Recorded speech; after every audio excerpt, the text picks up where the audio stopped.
Hello, so friends, today we are going to learn the chapter Social Responsibility of a Business and Business Ethics.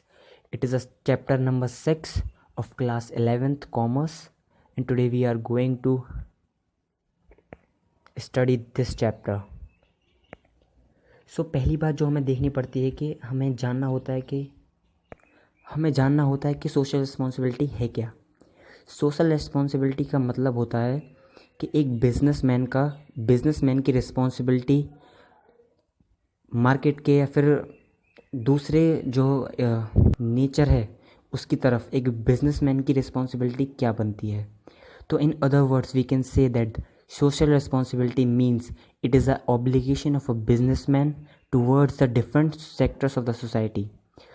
The different sectors of the society are as follows, like employees, general public, and there are many more sectors. So first of all we talk about the responsibility of a businessman towards the employees. Towards the employees, the social responsibility of a businessman is he has to provide the good environment to work and have a wages or salary on time. भाई सोचो, अगर कोई आदमी आपके as a worker काम कर रहा है तो सबसे पहले उसे आप वेजेस टाइम पे दो, उसे सैलरी टाइम पे दो, उसे एक्स्ट्रा बोनस दोगे, सब चीज़ प्रोवाइड कराओगे। और अगर वो आदमी काम कर रहा है अच्छे से तो उसे एक अच्छा एनवायरनमेंट प्रोवाइड कराओगे और उसकी एक टाइमिंग सेट करोगे। तो ये सारी रिस्पॉन्सिबिलिटी होती हैं एक बिजनेसमैन की। एक बिजनेसमैन की एक ऐसी रिस्पॉन्सिबिलिटी है कि वो अपने बिजनेस में अपने एम्प्लॉयज़ को अच्छा बोनस दे, उन्हें अच्छे एनवायरनमेंट दे। जैसे एग्जांपल ले सकते हैं हम, अगर कोई भी आदमी टेक्सटाइल इंडस्ट्रीज़ में काम कर रहा है, आयरन टेक्सटाइल इंडस्ट्रीज़ में, तो उसे एक अच्छा एनवायरनमेंट मिलना चाहिए क्योंकि वहाँ बहुत ही हार्मफुल गैसेज यूज़ होती हैं। तो उसे एक अच्छा एनवायरनमेंट मिलना चाहिए जिस एनवायरनमेंट के थ्रू उसे कुछ भी हार्म ना पहुँचे, उसे कुछ भी डिसीज़ ना पहुँचे। और उन्हें health facilities, social economical bonus provide कराने चाहिए, जैसे ग्रेचुटी फंड प्रोवाइड कराना चाहिए और भी बहुत तरह के पेंशन्स प्रोवाइड करानी चाहिए, जिससे कि उसका क्रेज़ काम के प्रति और भी बढ़ जाएगा। अब दूसरी आ जाती है जनरल पब्लिक। जनरल पब्लिक के लिए जो रिस्पॉन्सिबिलिटी होती है एक बिजनेसमैन की, वो बहुत ही वाइडर होती है, क्योंकि बिजनेसमैन जो है सब कुछ कमा रहा है, क्योंकि सोसाइटी है इसलिए वो सब कुछ कमा रहा है। तो उसकी भी रिस्पॉन्सिबिलिटी बनती है कि वो सोसाइटी को कुछ दे, कुछ स्कूल्स खुलवा दे, कुछ भी हॉस्पिटल्स खुलवा दे, कोई भी बोनस प्रोवाइड करा दे, कुछ भी सब्सिडीज़ दिलवा दे, कुछ भी, या स्वच्छता भारत अभियान चल रहा है उसमें कुछ भी डोनेट कर दे। तो एक बिजनेसमैन की जो रिस्पॉन्सिबिलिटी है ये सोसाइटी की तरफ ये होनी चाहिए कि उसे सारे ही काम, क्योंकि एक बिजनेसमैन सोसाइटी से ही बनता है, तो उसे भी सोसाइटी के लिए कुछ करना चाहिए, उसकी रिस्पॉन्सिबिलिटी बनती है उसके इन्वेस्टर्स के थ्रू। क्योंकि दो टाइप के इन्वेस्टर्स होते हैं, इक्विटी शेयर होल्डर्स होते हैं हमारे, प्रेफरेंस शेयर होल्डर्स होते हैं हमारे जो हमने पढ़े हैं या आगे पढ़ने वाले भी हैं। तो उसकी रिस्पॉन्सिबिलिटी बनती है कि उन्हें डिविडेंड्स सही टाइम पे प्रोवाइड कराए, एक्स्ट्रा डिविडेंड प्रोवाइड कराए, उन्हें सिक्योरिटी दे। तो ये सारी रिस्पॉन्सिबिलिटी एक बिजनेसमैन की बनती हैं इन्वेस्टर्स की तरफ।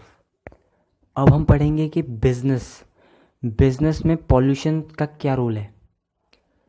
क्योंकि एक बिजनेसमैन होता है, जैसे हमारी एक रिफाइनरी है, वो रिफाइनरी हमारे एनवायरनमेंट को पोल्यूट कर रही है, तो वो लोग बहुत ही सोशल रिस्पॉन्सिबिलिटी करते हैं जिससे कि हमारी जो एनवायरनमेंट है हमारा पोल्यूट ना हो। वो ट्रीटमेंट प्रोवाइड कराते हैं, कैंप्स लगाते हैं, ये इस तरह वो अपनी सोशल रिस्पॉन्सिबिलिटी पूरी करते हैं। तो ये एक रोल है बिजनेस में। पॉल्यूशन का क्या रोल है, तो हमें पहले पढ़ना होगा कि पॉल्यूशन क्या होता है। पॉल्यूशन सिंपली कुछ नहीं, पॉल्यूशन केवल इतना होता है, इसे हम हिंदी में प्रदूषण कहते हैं। और ये इन्वायरमेंट को, जब गंदगी हो जाती है इन्वायरमेंट में, उसे पॉल्यूशन कहते हैं। In easy way we can say that pollution is a situation when our environment is totally polluted by some harmful substances or harmful gases which we mulled in our environment, by which our environment become polluted. There are many. We can categorize these pollution in 4 types. The first one is air pollution, the second one is water pollution, and a third one is land pollution, and fourth one is noise pollution. First of all, we need to know what do you mean by noise pollution. Noise pollution का मतलब सबको पता है, noise pollution caused by the running of factories and vehicles. मतलब जब factories में noise होती है, मतलब बहुत ही ज़्यादा प्रदूषण होता है वहाँ पर, बहुत ही आवाज़ होती है, तो उससे नॉइज़ पोल्यूशन क्रिएट होता है। जब भी फैक्ट्रीज में ज़्यादा आवाज़ होती है उसके कारण नॉइज़ पोल्यूशन क्रिएट होता है एनवायरनमेंट में, और जो बहुत तरह के डिसीज़ प्रोवाइड करा सकता है हमको, जैसे कि हमारे कानों में डिसीज़ हो जाता है, कई लोगों को तो स्किन कैंसर हो जाता है, और बहुत टाइप के कैंसर्स होते हैं वो इसकी वजह से होते हैं जो हमारे ईयर में हो जाते हैं। अब एक आता है एयर पॉल्यूशन। अब एयर पॉल्यूशन को सिंपल लैंग्वेज में कहते हैं कि फैक्ट्रीज से जो भी प्रदूषण निकलता है, जैसे हमारी रिफाइनरी है उसमें से बहुत ही केमिकल सब्सटेंसेस निकलते हैं, नाइट्रोजन गैस है, कार्बन डाइऑक्साइड है, जब इनकी मात्रा हमारे एनवायरनमेंट में बढ़ जाती है तो पॉल्यूशन होता है एयर का।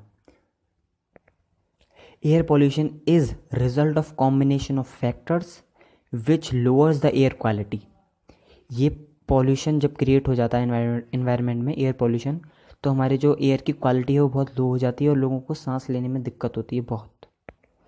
इन a simple language we can say that air pollution is the result of a combination of factors which lowers the air quality. It is mainly due to carbon dioxide and automobiles. Automobiles are running on a road and they are polluted our environment. And the third one is water pollution. हम सब जानते हैं water pollution कैसे होता है।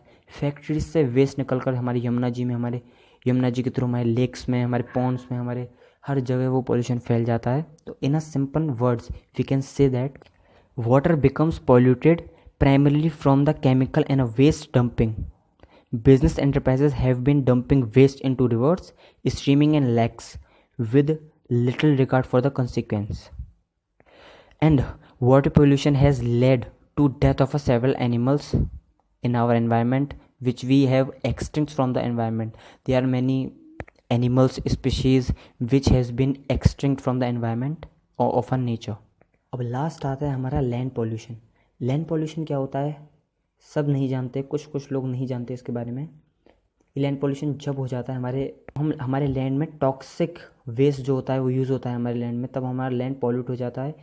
कहते हैं बंजर हो जाती है ज़मीन, जब हम बहुत ज़्यादा केमिकल्स का यूज़ करते हैं अपनी लैंड्स में फॉर खेती ज़्यादा करने के लिए, तो वो लैंड पॉल्यूशन क्रिएट करती हैं और ज़मीन को बंजर बना देती हैं। In a simple words we can say that dumping of toxic waste on land causes land pollution, and also this damages the quality of land, making it unfit for agriculture and plantation.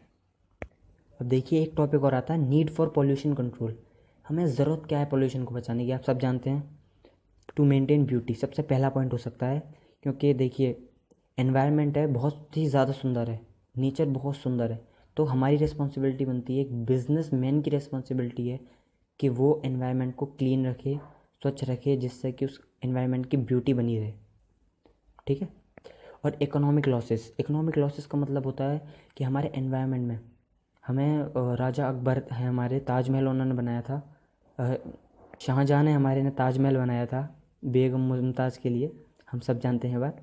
तो ये economic buildings हैं हमारे देश की जो हमें earn करके देती हैं पैसा, तो इनको, जैसे हम जानते हैं ताजमहल पीला पड़ता जा रहा था ग्लोबल वार्मिंग की वजह से, तो ये इकोनॉमिक लॉसेस हैं जो पॉल्यूशन की वजह से होते हैं, जो एक बिजनेसमैन की और एक हमारी भी रिस्पॉन्सिबिलिटी बनती है कि हम इसे ना होने दें, जिससे हमारा एनवायरनमेंट स्वच्छ रहे, सुंदर रहे बिल्कुल।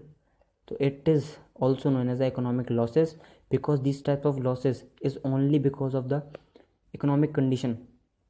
As we have get Taj Mahal from our ancestrals, our पूर्वजों के हमें मिला है।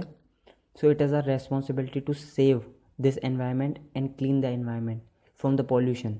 हमारा एक पॉइंट आता है बिजनेस एथिक्स। सब लोग कंफ्यूज हो जाते हैं कि बिजनेस एथिक्स क्या होता है। बहुत ही सिंपल है बिजनेस एथिक्स, इसमें कुछ नहीं है। बिजनेस एथिक्स समझते हैं हम। एथिक्स एक ग्रीक का वर्ड है, जिसका मतलब होता है moral values, norms, rules, policies. तो बिजनेस एथिक्स का सिंपल मतलब निकलता है, business ethics means it is a such type of a moral values, rules, regulation, policies which a businessman have to follow. It is a type of a norms, and a businessman have to follow these norms and policies. but it is not imposed on a businessman like a law. So this is the difference between the law and a business ethics, that the law is imposed by government on a businessman, but the business ethics is a will of a businessman to follow or not to follow. So students, that's for today, and we will meet in our next class, जिसमें मैं आपको BS का business studies का पहला chapter पढ़ाऊँगा 11th class का, जो है हमारा nature and purpose of businesses. तो मैं अब सारे आपको बताता जाऊँगा लाइन वाइज, और आपको अगर कहीं भी किसी भी चैप्टर में कहीं भी कोई भी दिक्कत आए तो आप मेरे कमेंट बॉक्स में कमेंट करिए, और सब्सक्राइब ज़रूर कर लीजिएगा मेरे चैनल को, और वीडियो पसंद आई हो तो लाइक कीजिएगा और बताइएगा कि